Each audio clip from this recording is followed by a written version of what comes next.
الحمدللہ رب العالمین والصلاة والسلام على سید الانبیاء والمرسلین وعلى آلہ وصحبہ اجمعین ثم اما بعد فاعوذ باللہ من الشیطان الرجیم بسم اللہ الرحمن الرحیم ما انت بنعمت ربک بمجنون رب اشرح لی صدری ویسر لی امری واحلل عقدۃ من لسانی یفقہوا قولی آمین یا رب العالمین۔ السلام علیکم ورحمۃ اللہ وبرکاتہ۔ آج کے اس سیشن میں آپ کے سامنے میں سورہ قلم کے بارے میں کچھ باتیں کرنا چاہتا ہوں۔ سورہ قلم کے افتتاح اور اس کے اختتام کا آپس میں تعلق، اس کے بارے میں کچھ باتیں کرنا چاہتا ہوں۔ اگر وقت نے موقع دیا، اللہ تعالیٰ نے موقع دیا، تو اس کے بعد سورہ آل عمران کے بارے میں بھی کچھ بات ہو جائے گی۔ میں چاہتا ہوں کہ اس سلسلے میں ایک مکی اور ایک مدنی اور ایک مدنی اور ایک مکی، اسی طرح ہم ان دونوں کا جائزہ لیتے رہیں، مختلف باغوں کا۔ اچھا، سورہ قلم کی جو بات ہو رہی ہے، شروع میں اللہ تعالیٰ نے فرما دیا ما انت بنعمت ربک بمجنون، آپ اللہ تعالیٰ کی نعمت سے پاگل نہیں، آپ پر جن سوار نہیں۔ اللہ تعالیٰ کی بڑی نعمت ہے کہ آپ پر کوئی جن سوار نہیں۔ وَإِنَّكَ لَعَلَىٰ خُلُقٍ عَظِيمٍ، اور آپ بہت ہی اونچا قسم کے، اعلیٰ قسم کے اخلاق اور کردار پر ملتزم ہیں، برقرار ہیں، آپ کا کردار بہت ہی اعلیٰ قسم کا ہے۔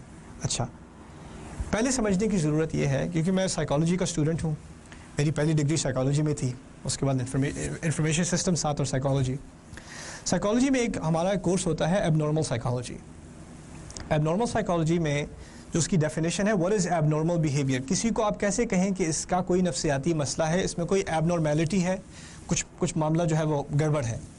ہم تو پاگل کہہ دیتے ہیں نا، ہماری سائیکولوجیکل سفسٹیکیشن ایسی ہے، کوئی بھی کچھ زیادہ انیوژول سے حرکت کر رہا ہے، یہ پاگل ہے، بیچارہ پاگل ہے، یا جن چڑھا ہوا، اس پہ جن چڑھا، جادو کیا کسی نے، بس یہی ہمارے لیبلس، یہی لیکن obviously سائیکالوجی بہت کمپلیکیٹڈ قسم کی چیز ہے، بہت دقیق قسم کی چیز ہے، لیکن اس کی ایک ڈیفینیشن ہے۔ what is the definition of abnormal behavior، یعنی غیر معمولی کسی کا بیہیویئر ہو، کسی کا سلوک ہو، کسی کی حرکتیں ہوں، تو اس کی ڈیفینیشن، اس کی تعریف کیا ہے؟ تعریف یہ ہے کہ تمام لوگ ایک چیز کر رہے ہوں اور وہ اس کی بالکل مخالف چیز کر رہا ہو، تو وہ ایب نارمل ہوا۔ سب گاڑی اس طرف چلا رہے ہیں، ہائی وے پہ ایک بندہ اس طرف چلا رہا ہے، تو وہ ایب نارمل ہوا۔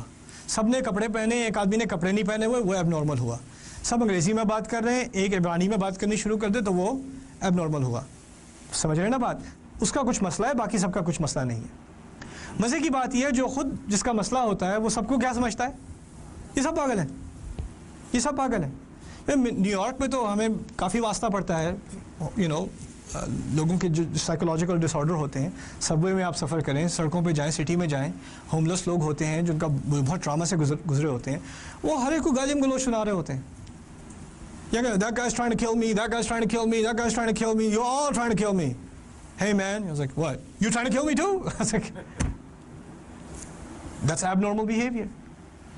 اب اس بات کو مد نظر رکھتے ہوئے یہ سمجھنے کی کوشش کریں کہ نبی 40 سال کی عمر میں، 40 سال تک اس نے مکے میں لوگوں کے ساتھ بزنس کیا ہے، رشتہ داریاں ہیں، ہمسایہ رہا ہے، لوگ اس پر ایمان تو نہیں لاتے، لیکن لوگوں پہ اس میں کانفیڈنس ہے، یہ اچھا آدمی ہے، از اے فیملی مین، ڈیسنٹ بندہ ہے۔ اب ایک دن آپ خیال کریں، آپ اپنے آپ کو اس پوزیشن میں ڈالیں، ایک دن وہی آدمی جس کو آپ 40 سال سے جانتے ہیں آپ کے دروازے پر کھٹکھٹاتا ہے، آپ نے دروازہ کھولا ہے، کیا بات ہے، کسی چیز کی مدد چاہیے، کوئی خدمت کر دوں؟ نہیں، اصل میں بات یہ ہے کہ کل میرے ساتھ کچھ واقعہ ہوا ہے، ایک فرشتہ اترا تھا، میں غار میں تھا، ایک فرشتہ اترا تھا آسمان سے، اس نے مجھے پکڑا ہے اور جھنجھوڑا ہے، اور پھر اس نے مجھ سے کہا ہے پڑھو۔ میں نے تو اسے صاف بتا دیا میں پڑھ نہیں سکتا، لیکن اس نے بار بار جب مجھ سے کہا تو میری زبان سے الفاظ خود ہی نکلنا شروع ہو گئے، مجھے اس نے پڑھا دیا، مجھے اس نے شروع یہ آیات سنا دی۔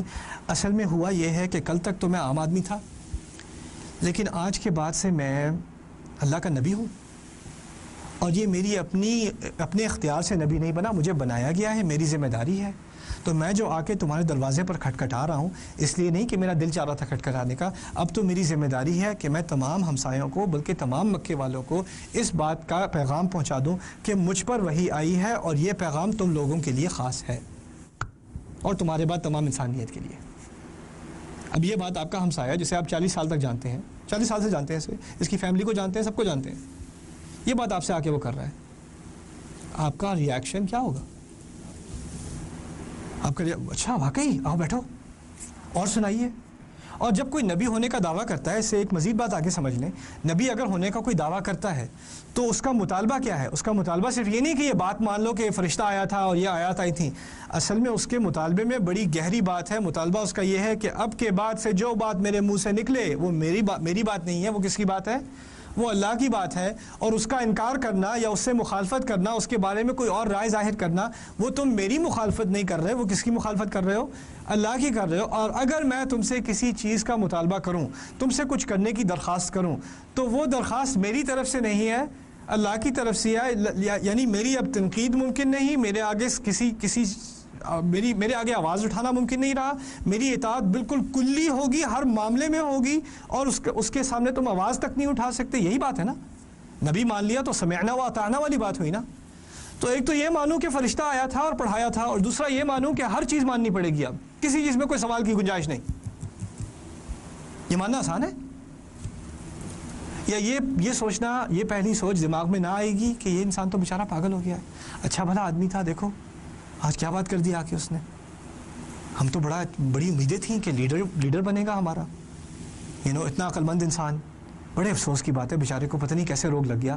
اس وقت آپ کہتے ہوں گے کلینکل ڈپریشن ہو گئی ہے، یا سائیکوسس ہو گیا ہے، یا ملٹیپل پرسنالٹی ڈس آرڈر ہو گیا ہے، ڈیلوژنل ہو گیا، ڈیلوژنل اسکیزوفرینک ہو گیا ہے. یہ باتیں بائی دا وے، یہ باتیں رسول کے بارے میں اکیڈمک یونیورسٹیز میں کہی جاتی ہیں.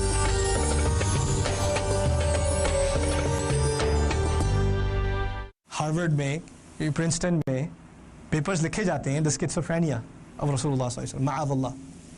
لیکن اب اس زمانے میں سائیکالوجی تو تھی نہیں. کوئی اگر اس قسم کی عجیب بات کرے تو اس کے لیے کیا کہتے تھے؟ پاگل ہو گیا. اچھا، ایک نے کہا پاگل، دوسرے نے کہا پاگل، تیسرے نے کہا پاگل، چوتھے نے کہا پاگل، 100 آدمی پاگل کہہ رہے ہیں. اگر 100 آدمی پاگل آپ کو کہہ رہے ہیں تو کیا یہ ممکن ہے کہ آپ کے دماغ میں شاید یہ خیال آ جائے کہ سبھی مجھے پاگل کہہ رہے ہیں، شاید وہ لوگ کچھ صحیح کہہ رہے ہوں، شاید واقعی میں پاگل ہوں؟ یہ خیال آ سکتا ہے؟ یہ خیال آنے سے پہلے ہی اللہ تعالیٰ کی آیت نازل ہوتی ہے، ما انت بنعمت ربک بمجنون. اللہ تعالیٰ کی بڑی نعمت سے آپ پاگل نہیں ہیں، آپ پاگل نہیں ہیں، آپ پر جن نہیں چڑھا ہوا. اب اس کی ایک مزید مثال کے ذریعے آپ بات سمجھنے کی کوشش کریے. بڑا اہم نفسیاتی معاملہ ہے. ابھی پچھلے حلقے میں بقرہ کے بارے میں بات ہو رہی تھی، اور آیت عجیب سی آیت ہے، آمن الرسول بما انزل الیہ من ربہ والمؤمنون. رسول ایمان لایا اور اہل ایمان ایمان لائے. ایمان والے ایمان لائے، لیکن ایمان لانے والوں کے ایمان سے پہلے کون ایمان لایا؟ رسول کو بھی ایمان لانا ہے کہ میں پاگل نہیں ہوں، میں خواب نہیں دیکھا، یہ واقعی فرشتہ ہے، یہ واقعی وحی آ رہی ہے. اس کو بھی ایمان لانا ہے، اور اس کا ایمان سب سے پہلے ہے، پھر اس کے بعد باقیوں کا ایمان ہے. یعنی یہ اتنی عظیم بات ہے کہ کسی نبی کے لیے بھی اس کو فوراً مان لینا مشکل ہے. فرشتے کو دیکھ رہے ہیں آسمان پہ چھائے ہوئے، وَلَقَدْ رَآهُ بِالْأُفُقِ الْمُبِينِ. ایسی بات اگر کوئی دیکھ لے تو اس کا تو ذہنی توازن برقرار نہیں رہتا. کسی نے اگر خدا نہ خواستہ کسی جن کو دیکھ لیا ہے، کسی بھوت کو دیکھ لیا ہے، تو پاگل ہو جاتا ہے. رسول صلی اللہ علیہ وسلم نے جبریل علیہ السلام کے پر چھائے ہوئے، آسمان پہ کچھ نظر نہیں آ رہا، جبریل کا پر نظر آ رہا ہے، وہی جو مجھے ابھی جھنجھوڑ رہا تھا اب آسمان پر چھایا ہوا ہے. آپ اندازہ کریں ہم میں سے کوئی ایسی ٹرومیٹک قسم کی چیز دیکھے تو اسے کیا ہوگا؟ اللہ تعالیٰ کی بڑی نعمت ہے کہ وہ اس نے آپ کو پاگل نہ ہونے دیا. کوئی اور آدمی ہوتا تو اس کا تو ذہنی توازن برقرار نہ رہتا. آپ کے قلب کو بڑی قوت دی گئی ہے، رسول کے قلب کو. یہ کسی عام آدمی کے بس کی بات نہیں ہے وہی سنبھالنا، بہت بھاری بات ہے. اِنَّا سَنُلْقِي عَلَيْكَ قَوْلًا ثَقِيلًا، بہت بھاری بات آپ پر ڈالنے والے ہیں. اچھا، اب اس آیت میں اللہ تعالیٰ کا بڑا انعام ہے کہ آپ پاگل نہیں. اس کے بارے میں ایک سائیکولوجیکل ایکسپیریمنٹ ہے جو سوشل سائیکالوجی میں پڑھا جاتا ہے، اس کی بھی میں تھوڑی سی وضاحت کر دوں. کرتے یہ ہیں کہ اکاؤنٹنگ اسٹوڈنٹس ہیں، اکاؤنٹنگ اسٹوڈنٹس تو ظاہر ہے میتھمیٹکس میں تو اچھے ہوں گے، حساب کتاب میں اچھے ہوں گے. 400 میتھمیٹکس کے اسٹوڈنٹ لیے، 400 اسٹوڈنٹس کو ایک میتھ کا پرابلم دے دیا، 567 ملٹیپلائڈ بائی 352. کاغذ دے دیا، کیلکولیٹر کوئی نہیں، ہر کوئی کاغذ سے یہ میتھمیٹکس پرابلم سالو کرے. کیا اکاؤنٹنگ میجر کے لیے اس میں کوئی مسئلہ ہے؟ ہرگز نہیں. 400 اسٹوڈنٹ ایک ہی مسئلہ حل کر رہے ہیں، 5 منٹ میں سب فارغ ہو گئے. مزے کی بات یہ ہے کہ 399 ایسے ہیں جن سے کہا گیا ہے کہ جان بوجھ کر جواب غلط دینا اور ایک ہی غلط جواب دینا. تو ہر ایک کی کیلکولیشن ہے وہ 10 کم ہے اصل جواب سے، تو پہلا غلط جواب دیتا ہے. دوسرے سے پوچھا آپ نے کیا کیا، وہ بھی وہی غلط جواب دیتا ہے. تیسرا غلط جواب، چوتھا غلط جواب، پانچواں غلط جواب. 50 لوگ گزر چکے، 50 کے 50 وہی غلط جواب دے رہے ہیں۔ اصل ایکسپیریمنٹ 400 لوگوں کا نہیں ہے، اصل ایکسپیریمنٹ اس ایک بیچارے کا ہے جس کو پتہ بھی نہیں کہ اس کے ساتھ یہ گیم کھیلی جا رہی ہے۔ اب اس مسکین کی باری آتی ہے اور اس سے پوچھا جاتا ہے آپ کا کیا جواب ہے؟ آپ مجھے بتائیں وہ کیا جواب دیتا ہے؟ 90% لوگوں نے وہی غلط جواب دیا جو باقی سب دے رہے تھے۔ 10% ایسے ہیں جو کہتے ہیں میرے نزدیک سب غلط ہیں۔ بہت چھوٹی، بہت قلیل ما ہم ایسے ہیں جب صحیح بات پر ایک دفعہ ان کا دل ٹک جائے تو مجھے نہیں فکر، سب مجھے پاگل کہہ دیں، یہ صحیح جواب ہے۔ لیکن ہماری انسانیت کی اکثریت کیسی ہے؟ عام انسان کیسے ہیں؟ عام انسان، اور پھر یہ غلط جواب لکھا کیوں؟ اصل ایکسپیریمنٹ یہ بھی نہیں تھا کہ اس نے کیا کیا، اصل ایکسپیریمنٹ یہ بھی تھا کہ اس نے یہ لکھا کیوں۔ تو جب یہ پوچھا گیا کہ آپ نے جب یہ غلط جواب دیا تو آپ نے کیوں دیا، تو اس کے 2 طرح کے جواب ملے۔ پہلا جواب یہ تھا کہ دیکھو اگر 50 لوگ مجھ سے پہلے ایک ہی جواب لا چکے تو یہ تو ممکن ہونے سے رہا کہ وہ سب غلط اور میں صحیح، یعنی 50 لوگ کیسے غلط ہو سکتے ہیں؟ میں اکیلا غلط ہو سکتا ہوں، 50 لوگ کیسے غلط ہو سکتے ہیں؟ یعنی اکثریت پہ آپ کا ایک کانفیڈنس ہے، اکثریت جو کرتی ہے وہ کیسے غلط ہو سکتی ہے؟ تو آپ نے کر دیا، جو انہوں نے کیا وہ آپ نے کیا۔ ہمارا بھی یہی معمول ہے، سب کرتے ہیں۔ ہماری بہت ساری حرکتیں آپ سے پوچھو کیوں کرتے ہو تو کیا جواب ہوتا ہے؟ سب کرتے ہیں۔ یہ کیسے غلط، تم کیسے غلط، تم بڑے آ گئے سب صحیح بتانے والے۔ اچھا بھائی تم آ گئے ہو، باقی سب غلط ہے نا، باقی کسی کو کچھ نہیں پتا ہے نا، ہم تو سارے ہی جاہل ہیں، تم ایک ہو عالم۔ اچھا اس کے علاوہ دوسرا جواب کیا دیا ان لوگوں نے؟ دوسرا جواب یہ دیتے ہیں کہ میں نے جب پہلی دفعہ غلط جواب سنا تو میں نے اپنے جواب کو دوبارہ چیک کیا، دوسری دفعہ سنا تو دوبارہ چیک کیا، 3-4 دفعہ چیک کرنے کے بعد مجھے اس بات کا اندازہ ہو گیا کہ میں صحیح ہوں اور یہ سب واقعی غلط ہے۔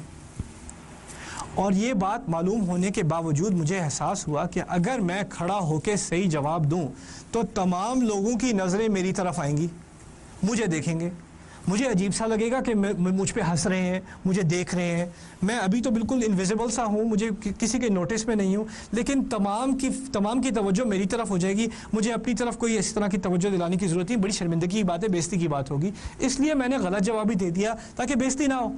اگلے پہ جاؤ، اگلے کا مسئلہ ہے، اس نے بہادر ہو کے کھڑا ہونا ہے تو وہ کھڑا ہو، میں تو اپنی عزت بچانے کے چکر میں ہوں۔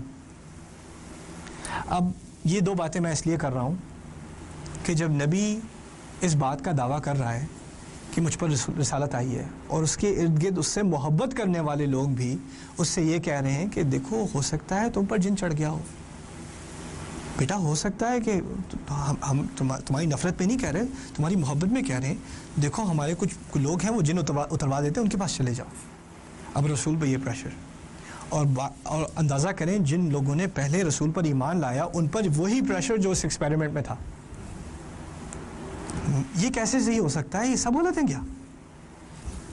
وہ سب لوگ جن کو میں بڑا مانتا ہوں، حکمت والا مانتا ہوں، تجربے والا مانتا ہوں، عقل مند مانتا ہوں، اپنے ہیرو مانتا ہوں، وہ سب غلط اور یہ صحیح، یہ کیسے ہو سکتا ہے؟ پھر دوسری بات اگر مان بھی لو تو یہ لوگ کیا کہیں گے، امی کیا کہیں گی، ابو کیا کہیں گے، بزنس والے کیا کہیں گے، میرے پارٹنر کیا کہیں گے، میرے بچے کیا کہیں گے، میری بیوی کیا کہے گی، سب پاگل سمجھیں گے مجھے بھی، اس کی طرح تم بھی پاگل ہو گئے، یہی کہیں گے نا مجھے۔ اچھا یہ قلم کی شروع کی بات ہے کہ آپ اللہ تعالیٰ کی نعمت سے پاگل نہیں۔ اچھا اس ایکسپیریمنٹ میں ایک بات کا اضافہ، جو سائیکولوجیکل ایکسپیریمنٹ تھا نا سوال والا، اس میں ایک بات کا اضافہ، اب اس آدمی کے ساتھ جس پر یہ پورا تجربہ ہو رہا ہے، جس کے ساتھ یہ گیم کھیلی جا رہی ہے، اس کے ساتھ ایک ایسے لڑکے کو بٹھا دیا جس نے بھی صحیح جواب لکھا ہے اور اس نے اس کا جواب اپنے ساتھ شیئر کر لیا اور کہا یار تم ٹھیک ہو، یہ سب غلط ہیں، شاید ہم دونوں ٹھیک ہیں۔ اب اس کو ایک کی ہمدردی مل گئی تو کیا ہوا؟ 90% اس کو بھی اتنی بہادری آ گئی کہ کھڑا ہو کے کہتا ہے نہیں باقی سب غلط ہے، میں ٹھیک ہوں۔ چاہیے کیا ہوتا ہے انسان کو؟ سپورٹ چاہیے ہوتی ہے، کوئی اور کو ہاں میں ہاں ملا دے، کسی اور کی طرف سے تو حامی آ جائے، کسی اور کی طرف سے تسلی آ جائے کہ میں غلط نہیں ہوں۔ مسئلہ یہ ہے رسول صلی اللہ علیہ وسلم کا کہ ان کی ویلیڈیشن کے لیے کون آ رہے ہیں؟ اللہ تعالیٰ۔ پہلی ویلیڈیشن رسول صلی اللہ علیہ وسلم کے اللہ تعالیٰ ہے، ما انت بنعمت ربک بمجنون، اور اس کے بعد بالاضافہ اس کی مناسبت سے جب کبھی آپ اس صورتحال میں ہو کہ آپ کو پاگل کہا جا رہا ہے کیونکہ آپ صحیح دین کی بات پر کھڑے ہوئے ہیں، آپ حرام کی طرف نہیں جا رہے، آپ نے اپنا سٹینس کر دیا کہ ہم ربا میں نہیں پڑیں گے، ہم قرضہ نہیں لیں گے، ہم غلط قسم کا قرضہ نہیں لیں گے، ہم یہ اسراف کی شادی کی 10 باراتیں نہیں کریں گے، ہم ذرا عقل سے کام لیں گے.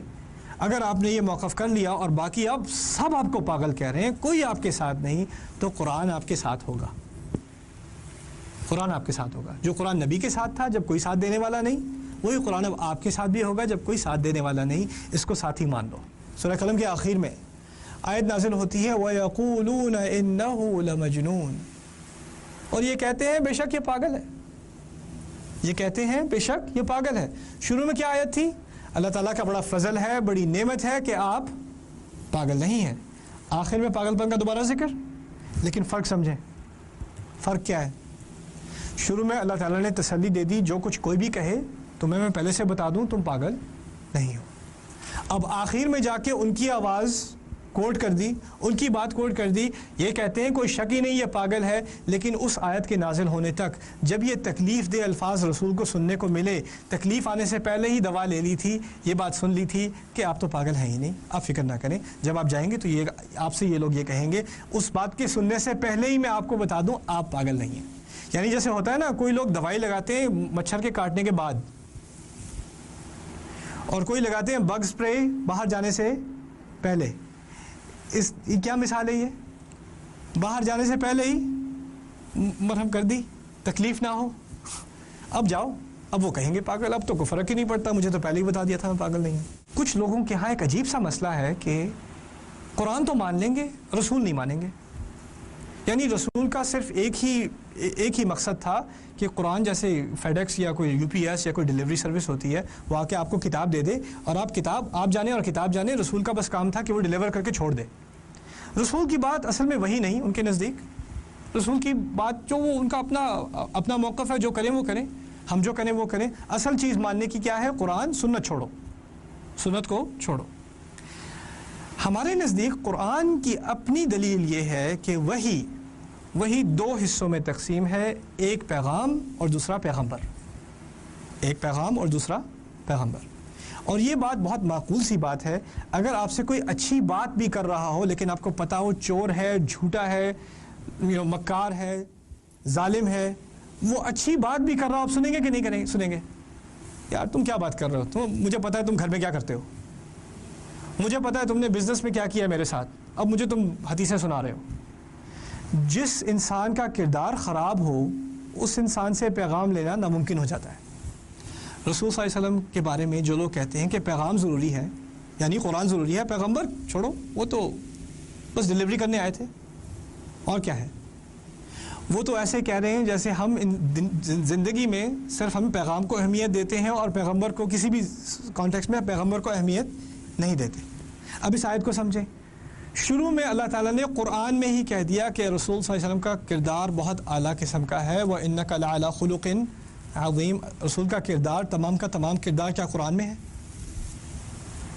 رسول کیسے کھاتا تھا، کیسے پیتا تھا صلی اللہ علیہ وسلم، کیسے بولتے تھے، کیسے معاف کرتے تھے، کیسے غصہ کرتے تھے، کیسے غصہ اترتا تھا، کیسے سمجھاتے تھے، کیسے صبر سے کام لیتے تھے، کیسے جاہل سے بات کرتے تھے، کیسے عاقل سے بات کرتے تھے.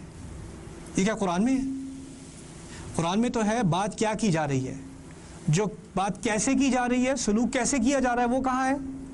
وہ سنت میں ہے. اور اس کی دلیل وَإِنَّكَ لَعَلَىٰ خُلُقٍ عَظِيمٍ، جس قرآن پہ تمہارا ایمان ہے وہی قرآن کہہ رہا ہے سنت پڑھ لو. اچھا، ایک طرف تو ہے پیغمبر إِنَّكَ لَعَلَىٰ خُلُقٍ عَظِيمٍ، اس کی اہمیت، وہ بہت اعلیٰ ہے، پیغمبر بہت اعلیٰ ہے. اب دوسری، پیغام کے 2 حصے ہیں نا، ایک تو پیغام اور دوسرا پیغمبر. شروع میں کس کی اہمیت واضح ہو گئی؟ پیغام کی، اب پیغمبر کی، سوری. اب باقی کیا رہ گیا؟ پیغام. آخر میں کیا ہے؟ وَمَا هُوَ إِلَّا ذِكْرٌ لِّلْعَالَمِينَ. یہ تو ایسا ذکر ہے، ایسی نصیحت ہے، ایسا واعظ ہے جو تمام قوموں کے لیے ہے. یعنی اس پیغام کو سے ہر قوم فائدہ اٹھا سکتی ہے، تمام عالمین فائدہ اٹھا سکتے ہیں. تو ایک طرف پیغمبر اور دوسری طرف پیغام، اور دونوں ملا کے وہی مکمل. یہ ایک اور مناسبت ہے سورہ قلم کی کی شروعات اور سورہ قلم کی آخر سے. بارک اللہ لی ولکم فی القرآن الحکیم ونفعنی وإیاکم بالآیات وذکر الحکیم. السلام علیکم ورحمۃ اللہ وبرکاتہ.